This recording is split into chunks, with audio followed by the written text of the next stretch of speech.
ఓం నమ శివాయ. ఓం నమో నారాయణాయ. కర్మ నివారణ నరదృష్టి నివారణ కాళభైరవాయ నమో నమః. ఓం ఆంజనేయాయ విద్మహే వాయుపుత్రాయ ధీమహి తన్నో హనుమత్ ప్రచోదయాతు. హరి ఓం.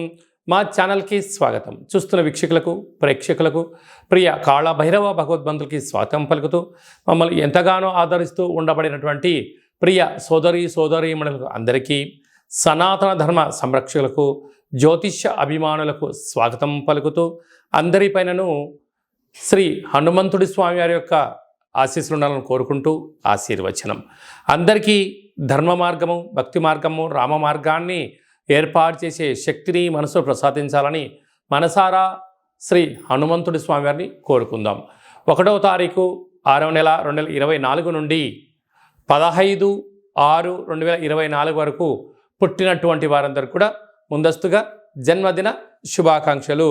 గతంలో వివాహం చేసుకున్న వారికి వివాహ వార్షికోత్సవ శుభాకాంక్షలు. 1/6/2024 నుండి 15/6/2024 వరకు గ్రహ గమనాలను ఒకసారి వీక్షింపచేద్దాం. మేషరాశిలో కుజుడు స్వక్షేత్రకారకుడు, వృషభ రాశిలో చతుర్గ్రహ కూటమి, రవి బుధ గురు శుక్ర సంచార స్థితి, శుక్ర భగవానుడు స్వక్షేత్ర సంచార స్థితి. రవి చేత గురు శుక్రులు ఇద్దరు గురుమౌఢ్యమి శుక్రమౌఢ్యమి జరుగుతున్న విషయం తెలిసినటువంటిదే. అలాగనే కన్యరాశిలో కేతు సంచార స్థితి, కుంభరాశిలో శని భగవానుడు స్వక్షేత్ర సంచార స్థితి, మీనరాశిలో రాహు సంచార స్థితితో ద్వాదశ రాశుల్లో గ్రహ గమనాలు ఈ విధంగా ఉన్నాయి. మకర రాశి వారు గురువారం అమావాస్య రోహిణి నక్షత్ర సందర్భంగా గురుచంద్రులు కలిస్తే గజకేసరి యోగాన్ని ఎలా పొందాలో ఈ వీడియోలో తెలుసుకుందాం. అలాగనే పంచమ స్థానంలో చతుర్గ్రహ కూటమి సందర్భంగా ఎలాంటి యోగాన్ని పొందాలో ఈ వీడియోలో సవివరంగా సంపూర్ణంగా తెలుసుకుందాం. మకర రాశిలో ఏ నక్షత్రాలు వస్తాయిగా ఉత్తరాషాఢ నక్షత్రంలోని 2, 3, 4 పాదాలు, శ్రవణ నక్షత్రంలోని 4 పాదాలు, ధనిష్టా నక్షత్రంలోని 1, 2 పాదములు కలిపితే మకర రాశి అవ్వడం జరుగుతుంది. అలాగనే చాలామందికి పుట్టినటువంటి కాల సమయంలో డేటా బర్త్లో లేనటువంటి కారణం వలన పేరు యొక్క మొదటి అక్షరాన్ని అనుసరిస్తూ రాశిని తెలుసుకునే ప్రయత్నం చేద్దాం. బో, జా, జీ, జూ, జే, జో, గా, గి అక్షరాల వారందరూ కూడా మకర రాశి జాతకులే. మకర రాశి యొక్క అధిపతి శని భగవానుడు. వీరికి ఒకవైపు ఏళ్లనాటి శని చివరార్ధ సంచార స్థితి ఉండడం, అదే కాకుండా వీళ్ళకు ధనస్థానంలో శని భగవానుడు స్వక్షేత్రకంగా ఉండడం, వృత్తులలో, ఉద్యోగాల్లో, వ్యాపారాల్లో మీరు మానవ సంబంధంగానే ఏర్పాటు చేసుకోండి. మీరేమో ప్రతి సంబంధాన్ని ధన ప్రకారంగా అనుకుంటున్నట్లయితే మీకున్న తెలివితేటలకు అద్భుతంగా ఉంటాయి. కానీ వచ్చేటువంటి వారందరూ, వెళ్ళేటువంటి వారందరూ కూడా మీకైనా చాలా తెలివైన వారు అని చెప్పి గమనించాలి. కనుక 4 మాటలు చెప్పడం, ఇది మీకు మంచి జరుగుతుందని చెప్పడం, దీనివల్ల మీకు అదృష్టం కలుగుతుందని చెప్పడం వలన మీరు భ్రమలోకి వెళ్ళారా, ఆవేశపడ్డారా, ఆశపడ్డారా, మీ స్థిర చరాస్తులు పోయే పరిస్థితి అధికంగా ఉంటుంది. తస్మాత్ జాగ్రత్త.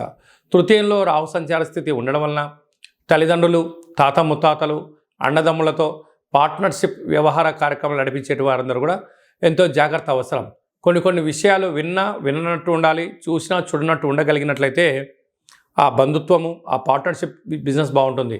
ఇక్కడ తృతీయంలో రాహు ప్రభావం అధికంగా ఉండడం వలన ఇలాంటి ఇబ్బందులు ఉన్నప్పుడు గొడవలు పడడం, పార్ట్నర్షిప్ నుంచి విడిపోవడం, తల్లిదండ్రులు ఆస్తి పంచుకోవడం, ఈ ఆస్తిని అప్పుకు తాకట్టు పెట్టడం, బ్యాంకులో లోన్లు పెట్టాలనే ప్రయత్నం చేశారా, ఆ ధనము రాకపోగా, ఈ స్థలము పోగా మీరు అప్పుల పాలయ్యే పరిస్థితి అధికంగా ఉంటుంది. ఇలాంటి కాల సమయంలో మీరు ఎంత బరువు అయితే ఉంటారో అంత బరువు కలిగినటువంటి ఉప్పును తులాభారంగా చేసుకొని వాటిని నీటితో కరిగించి ఆ నీటితో మహాదేవుడికి అభిషేకం చేసుకున్నట్లయితే అదృష్టం మీ సొంతం అవుతుందని చెప్పి గమనించాలి. పంచమ స్థానంలో చతుర్గ్రహ కూటమి, అలాగనే అర్ధాష్టమకుడి యొక్క ప్రభావం వలన మీ జన్మ నక్షత్రం రోజున అష్టమి, పూర్ణిమ, అమావాస్య తిథులు ఎందున దూరావాయు జల ప్రయాణాలు పెట్టుకోవద్దు. ప్రమాదాలు పొంచి ఉన్నాయి. కనుక అగ్నితో, నిప్పుతో, నీటితో, యంత్రాలతో, ఆయుధాలతో చెలగాటానికి తగదు. కనుక నూతనంగా వివాహమైన వారికి సంతాన యోగం, పిల్లల యొక్క చదువులు, పిల్లల యొక్క అభివృద్ధిలో అన్నింటా విజయం మీ సొంతం అవుతుంది. కనుక వీలైనంత వరకు వివాదాలకు దూరంగా ఉండండి. ఈ గురువారం రోహిణి నక్షత్ర సందర్భంగా అలాగనే పంచమ స్థానంలో చతుర్గ్రహ కూటమి యొక్క పరిస్థితి ఇంకనూ యోగించగలగాలి అన్నట్లయితే తెల్ల జిల్లేడు వృక్షం దగ్గర దీపాన్ని ఏర్పాటు చేసుకోవడము, కాళభైరవ స్వామికి స్మరణ, కాళభైరవ స్వామి యొక్క ముడుపు, హోమ కార్యక్రమంలో పాల్గొనడం వలన మీకు అద్భుతమైన యోగం మీ సొంతం అవుతుందని చెప్పి గమనించాలి.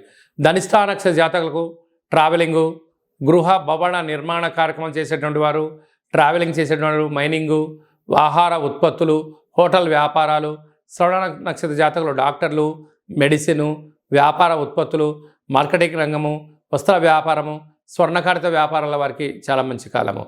అలాగనే వీరికి ధనిష్ఠా నక్షత్ర జాతకులలో ఆవేశం పనికిరాదు అని చెప్పి గమనించాలి. కనుక ఇలాంటి కాల సమయంలో మౌనం, ధ్యానం గుర్తుపెట్టుకోగలగాలి.